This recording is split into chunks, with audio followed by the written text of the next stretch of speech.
Une centaine de drones ont été tirés par le Hezbollah sur Israël. L'Union européenne se dit extrêmement préoccupée par la montée des violences transfrontalières. La ville de Kharkiv, à nouveau ciblée par des frappes russes, 21 personnes ont été blessées et une soixantaine d'autres évacuées. 2 mois après la fin des législatives, le gouvernement de Michel Barnier se met au travail. Qu'en pensent les Français? Réponse dans ce journal. Victoire sur le fil dans le Brandebourg pour le SPD d'Olaf Scholz. L'extrême droite de l'AfD talonne les sociodémocrates et termine en seconde position. La région d'Athènes se prépare à de potentielles inondations cet hiver. Des travaux sont en cours, mais la bureaucratie reste un frein. En Finlande, des détenus sont formés à l'annotation des données utilisées pour l'intelligence artificielle, un dispositif qui vise à réduire les risques de récidive. Les électeurs suisses ont rejeté par référendum une initiative visant à exiger une meilleure protection de la biodiversité. 60% ont voté contre.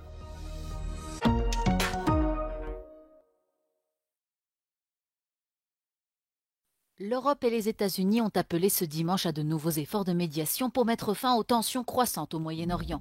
Un conflit qui va crescendo depuis plusieurs jours. Ce dimanche matin, l'armée israélienne a annoncé que plus de 100 projectiles avaient été tirés depuis le Liban. L'attaque serait une riposte à une frappe aérienne de Tsahal qui a tué au moins 45 personnes, dont des hauts commandants du Hezbollah à Beyrouth. Le chef de la diplomatie européenne, Josep Borrell, a déclaré sur les réseaux sociaux que Bruxelles était extrêmement préoccupée par la montée des violences transfrontalières entre Israël et le Hezbollah et qu'un cessez-le-feu était urgent.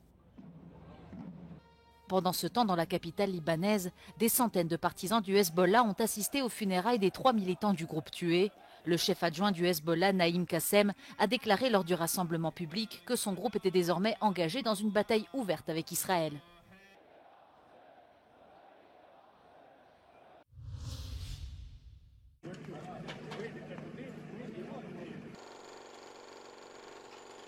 « 21 personnes ont été blessées ce dimanche dans une nouvelle série de frappes russes visant des immeubles résidentiels dans la ville ukrainienne de Kharkiv.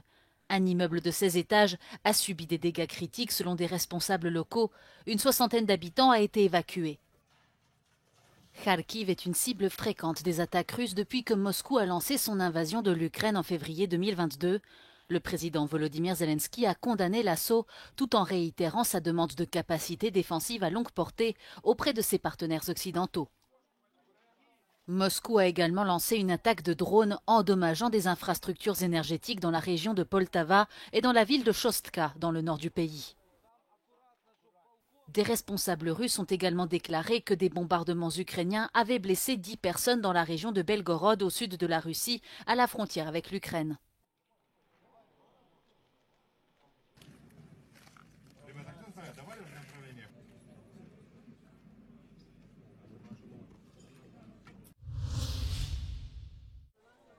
Début juillet, la coalition de gauche du NFP et le RN ont remporté plus de 300 sièges lors des élections législatives. Mais le gouvernement annoncé ce week-end est au final dominé par des ministres du camp présidentiel et par la droite républicaine. Sur ce marché dans le sud de la France, la déception, l'incompréhension, la frustration sont grandes chez certains. Je pense qu'on prend les mêmes et qu'on recommence. La gauche est quand même arrivée en tête aux élections qui se sont présentées. Il n'y a personne qui les représente. C'est pas tellement logique. C'est un film historique. Pourquoi ?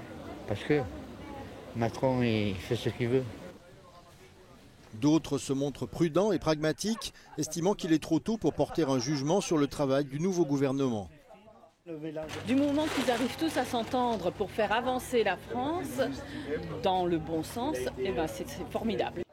La formation de ce gouvernement aura pris 2 mois, une première sous la Ve République. Michel Barnier va devoir rapidement trouver des solutions pour améliorer les finances du pays en évitant de froisser les oppositions et mettre en péril une majorité fragile au Parlement.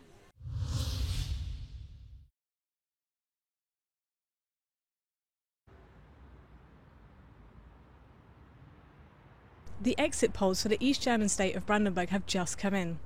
In first place is Chancellor Olaf Scholz's party, the Social Democrats.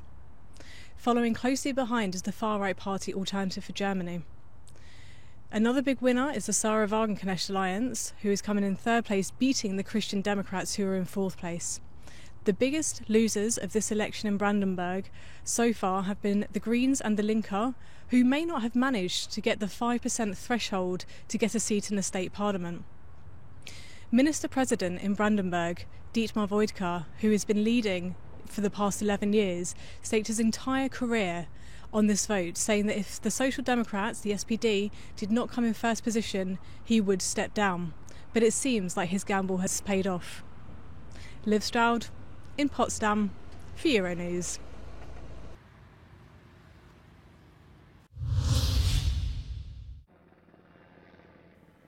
Dans la province de Latik en Grèce, une course contre la montre a commencé face au risque d'inondation.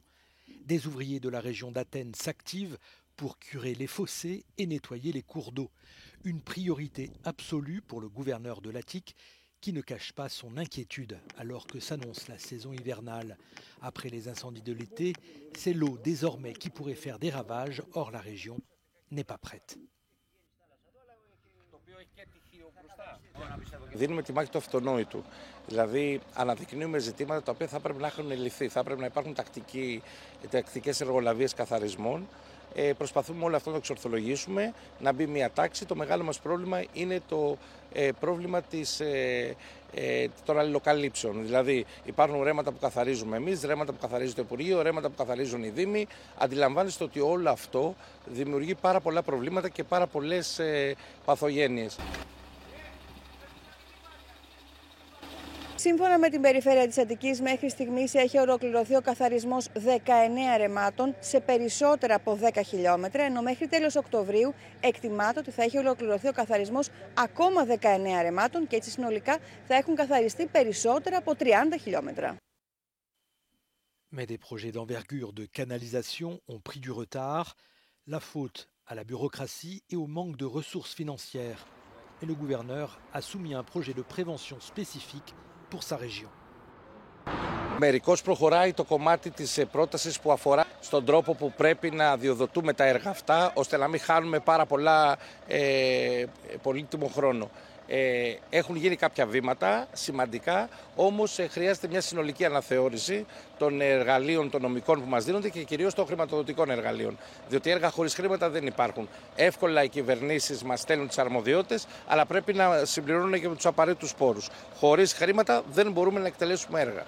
À ce stade, les services de la région de Latik ont nettoyé 19 ruisseaux couvrant environ 10 km et d'ici fin octobre, ils visent à nettoyer 21 km supplémentaires.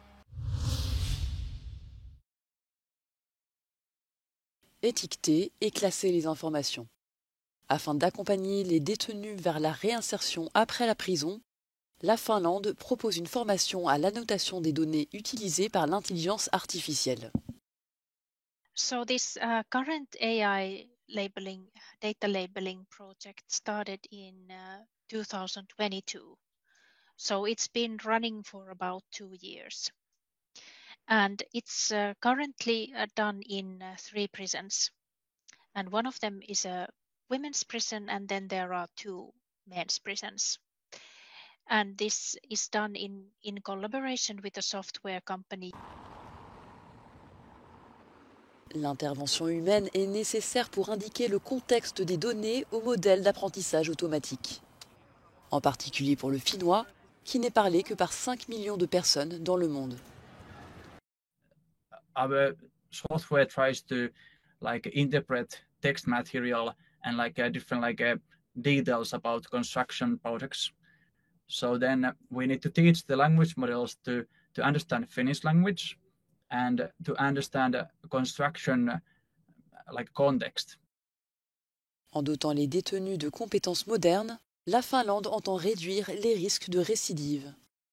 It's good to give the prisoners something to do, to have structure in the day, to help them adjust to the eventual release back to the civilian life, so that you would have slightly more likelihood of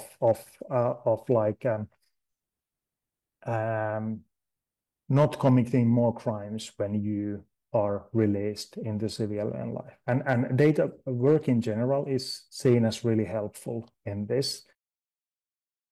Les autorités finlandaises affirment qu'elles ont été consultées par d'autres pays européens intéressés par ce dispositif.